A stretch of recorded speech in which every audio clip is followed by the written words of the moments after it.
hadeerna waxaynoo bilaabmaysaa codayntii labada xildhibaan ee ugu horeeyay u yeeray xildhibaan Barkhad Nuuriye iyo xildhibaan Maxamed Karaamo. xildhibaanadu waa inay telefoonadooda ay miiska saaraan. anta dawladanahay kan saacsan baan isku duuban baanahay. xildhibaan Karaamo waa codeeyay. xildhibaan Barkhad Nuuriye waa codeeyay. xildhibaan Muraad xildhibaan Sheekeeya soo kacay.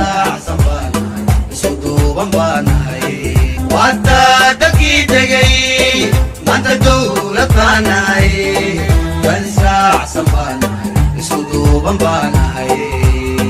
xildhibaan Muraad waa codeeyay. xildhibaan Sheekeeye waa codeeyay. anta dawladanahay kan saacsan baan isku duuban baanahay.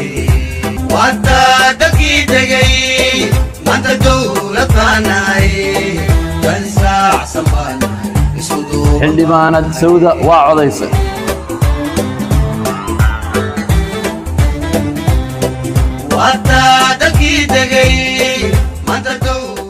haddana waxaan u gudbi doonaa tirinta codadka.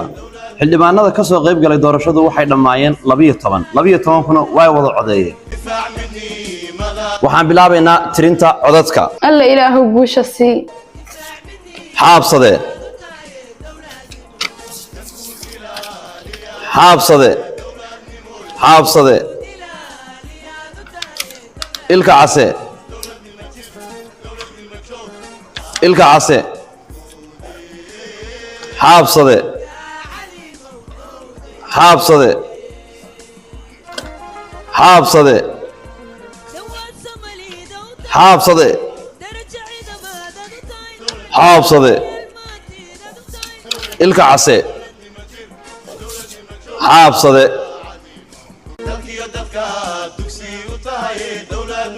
waxaa dhammaaday tirintii codadka. natiijadii ka soo baxday waxay noqotay musharax xaabsade waxa uu helay 8 cod halka musharax ilka casana uu helay 4 cod.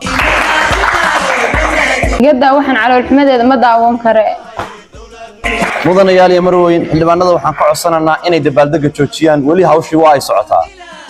sidaa daraadeed waxaa dowlad goboleedka Durduristeed hogaamin doona 5 sano ee soo socota madaxweyne Macruuf Xaabsade.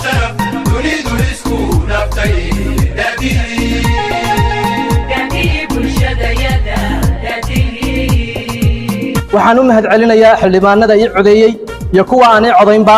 mar labaad waxaan halkan hambalyo uga dirayaa walaalkay madaxweyne Macruuf Xaabsade.